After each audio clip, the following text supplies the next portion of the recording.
Episode 1లో భాగంగా ఇప్పుడు చెబుతున్నాను నేను. అసలు తెలంగాణని దోచుకుతింది ఎవరు? తెలంగాణని కాల్చుకుతింది ఎవరు? తెలంగాణని భయంకరంగా తెలంగాణ ప్రజల్ని హింసించుకు తిన్నది ఎవరు? మాట్లాడదాం. 1724 సంవత్సరంలోకి వెళదాం. మొఘల్స్, భారతదేశాన్ని మొఘల్స్ పాలిస్తున్న సమయంలో అసబ్ జాహీలు ఎవరి కింద ఉండేవాళ్ళు? ఈ తెలంగాణ ప్రాంతాన్ని పాలించే అసబ్ జాహీలు మొఘల్స్ కింద ఉండేవాళ్ళు. మొఘల్స్ నుంచి ఈ నిజాంలోని అసబ్ జాహీలు ఎవరైతే ఉన్నారో వాళ్ళు సర్వస్వతంత్రులుగా మారారనమాట. అంటే వాళ్ళకు ఒక ఇండిపెండెన్సీ వచ్చింది 1724. అక్కడి నుంచే మొదలైంది దరిద్రం.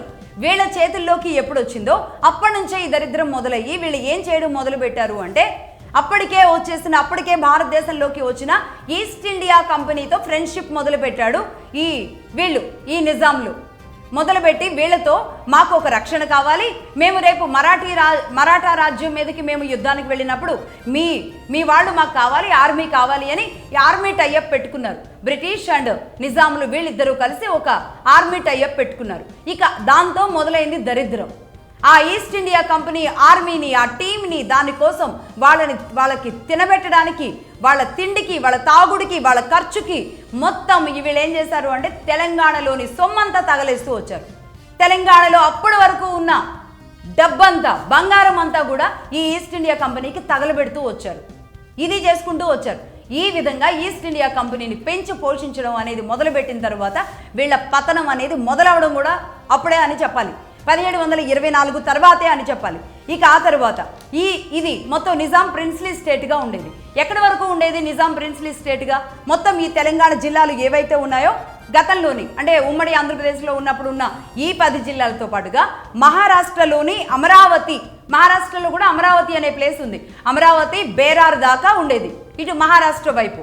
అలాగే అటు చిత్తూరు వైపు, అలాగే ఇటు అనంతపురం అండ్ రాయచూరు వరకు, అలాగే అటు విశాఖ అంటే అటు మొత్తం ఉత్తరాంధ్ర వరకు, శ్రీకాకుళం, విజయనగరం, ఈ ప్రాంతాలన్నీ ఇదంతా కలగలిపి ఒకే ప్రాంతంగా ఉండేది. దానికి ముందు ఇదంతా ఒకే ప్రాంతంగా ప్రిన్స్లీ స్టేట్గా నిజాం ఏలుబడిలో ఉండేది.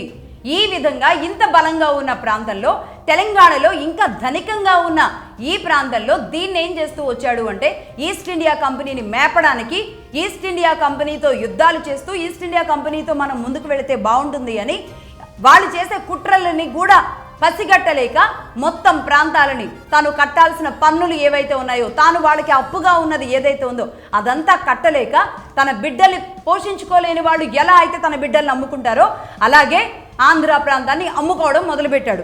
ఎక్కడి నుంచి మొదలుపెట్టాడు? 1766 నుంచి 1766 నవంబర్ 12న మొదటి సేల్ డీడ్ చేశాడు నిజాం ఈస్ట్ ఇండియా కంపెనీకి. సేల్ డీడ్ చేసి పడేశాడు. కృష్ణా జిల్లాలోని మచిలీపట్నం, రాజమండ్రి ఈ ప్రాంతాలను సేల్ డీడ్ చేశాడు. ఇక ఆ తర్వాత 1768 సరిగ్గా 2 సంవత్సరాల తర్వాత రెండో సేల్ డీడ్ చేశాడు. అది ఏ ప్రాంతాలు? కృష్ణా, ప్రకాశం, నెల్లూరు రెండోసారి. ఇక మూడోసారి 1778 మళ్ళీ 10 ఏళ్ల తర్వాత మూడో సేల్ డీడ్ చేశాడు. ఉత్తరాంధ్ర మొత్తం ఆ 3 జిల్లాలు ఏవైతే ఉన్నాయో ఆ 3 ప్రాంతాలని కలిపి సేల్ డీడ్ చేసేశాడు 1778లో. ఇక ఆ తర్వాత 1800 సంవత్సరంలో మొత్తం ఇటు రాయలసీమ ప్రాంతం మొత్తాన్ని కూడా 4వసారి సేల్ డీడ్ చేశాడు. రాయలసీమ, బళ్ళారి, కడప, చిత్తూరు, అనంతపురం, రాయచూర్ ఈ ప్రాంతాలన్నీ కూడా ఈస్ట్ ఇండియా కంపెనీకి. మొత్తంగా ఒక రకంగా ఆంధ్రప్రదేశ్ని 4 ముక్కలుగా 4 సార్లుగా సేల్ డీడ్ చేసి అమ్మేసి పడేశాడు. అప్పు తీర్చలేక అమ్మేసి పడేశాడు. ఇదే నిజాం. లేకపోతే అన్ని ప్రాంతాలు కూడా ఒకే ప్రాంతం కింద ఉండే ప్రాంతాలే. ఈ విధంగా 4 సార్లుగా సేల్ డీడ్ చేసి ఆంధ్ర ప్రాంతం మొత్తాన్ని కూడా తెగనమ్మేశాడు. అమ్మడానికి వాడెవడో, కొనుక్కోవడానికి వీడెవడో. ఇదే భారతదేశం మీదకి వచ్చి మన మీద పెత్తనం చేస్తూ ఈ ప్రాంతాలని, మన మనుషుల్ని ఇలా జంతువులను కొన్నట్టుగా వాడు, జంతువులను అమ్మినట్టుగా వీడు చేసేశారు. మరి ఇది తలుసుకున్నప్పుడు ఆ సమయంలో ఉన్న మన తాత ముత్తాతలు ఎంత రగిలిపోయి ఉంటారు, ఎంత ఆవేశాలతో ఉంటారు. ఆ పౌరుషాలు మనకు లేవు, ఆ బాధ అంతకంటే లేదు. ఎంత దారుణంగా అమ్మాడో తెలుసా? ఏ ప్రాంతాన్ని ఎంత రేటుకి అమ్మాడో తెలుసా? అప్పుడు ఉన్న పైసం, ఆ పైకంను ఏమనేవాళ్ళం? ఉస్మానియా సిక్కాలు అనేవాళ్ళు. ఉస్మానియా సిక్కాల లెక్కను కనుక మనం చూసుకుంటే కృష్ణా, గుంటూరు మొత్తం ప్రాంతాలని 7 లక్షల ఉస్మానియా సిక్కాలకు అమ్మేశాడు. 7 lakhs, జస్ట్ 7 lakhsతో ఆ 2 ప్రాంతాలు ఒక్క సేల్ డీడ్తో లేసిపోయాయి. ఆ తర్వాత అమ్మిన చిత్తూరు, బళ్ళారి, కడప, కర్నూలు, రాయచూర్ ఈ ప్రాంతాలన్నీ కలిపి 24 లక్షల రూపాయలకి. 1823 ప్రాంతానికి మొత్తానికి దీనికి అయిన ఖర్చు ఎంత అంటే 31 లక్షల, ఈ ఉస్మానియా సిక్కాలు 31 లక్షలతో క్లోజ్ చేసేశాడు ఆ ప్రాంతం మొత్తాన్ని కూడా. ఇదే సికిందర్ జా, ఇంకా గట్టిగా చెప్పాలంటే సికిందర్ జా గాడు అనాలి. 1823లో ఈ రకంగా 4 సేల్ డీడ్లు చేసి 31 లక్షల రూపాయలకి ఆంధ్రప్రదేశ్ మొత్తాన్ని కూడా తెగ నమ్మేశాడు. ఎవరు? ఈ సికిందర్ జాగాడు. సికిందర్ జాగాడే అమ్మింది. ఇంకా అంటే గాడు అంటే మీకు ఎవరికైనా హర్టింగ్ అనిపిస్తుందేమో కానీ నిజంగా అలాగే అనాలనిపిస్తుంది. ఎందుకంటే ఆనాటి మన వాళ్ళు పడిన బాధ, అరణ్య రోదన, ఎంత నరకం అనుభవించుంటారు.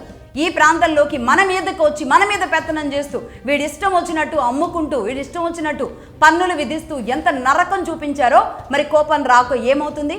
మనం కనీసం మన తాత ముత్తాతల వారసులుగా ఆ కోపాన్ని, ఆ పౌరుషాన్ని, వాళ్ళ బాధని కూడా క్యారీ చేయలేకపోతే ఇంకెందుకు ఈ డిఎన్ఏలు, ఇంకెందుకు ఈ వారసత్వాలు? ఈ విధంగా బ్రిటిష్ వాడికి నిజాంకి మధ్య జరిగిన ఈ సేల్ డీడ్లు, వీళ్ళ మధ్య ఆర్థిక లావాదేవీలు, వీటన్నిటి గురించి, వీళ్ళ మధ్య ఉన్న బంధాలు, వీళ్ళ అమ్మకాలు, కొనుగోళ్లు, వీటన్నిటి గురించి తెలియాలి అంటే గనక నిజాం బ్రిటిష్ రిలేషన్స్ బుక్ అనేది ఒక బుక్ ఉంటుంది. హెన్రీ జార్జ్ బ్రిక్స్ ఆయన ఆథర్. హెన్రీ జార్జ్ బ్రిక్స్ రాసిన ఈ బుక్ చదవండి. నిజాం బ్రిటిష్ రిలేషన్స్ అనే బుక్ చదవండి. పూర్తిగా ఎవరు అవకాశం ఉన్నా సరే ఆ బుక్ తీసి చదవండి, తెలుస్తుంది. రక్తం మరిగిపోతుంది.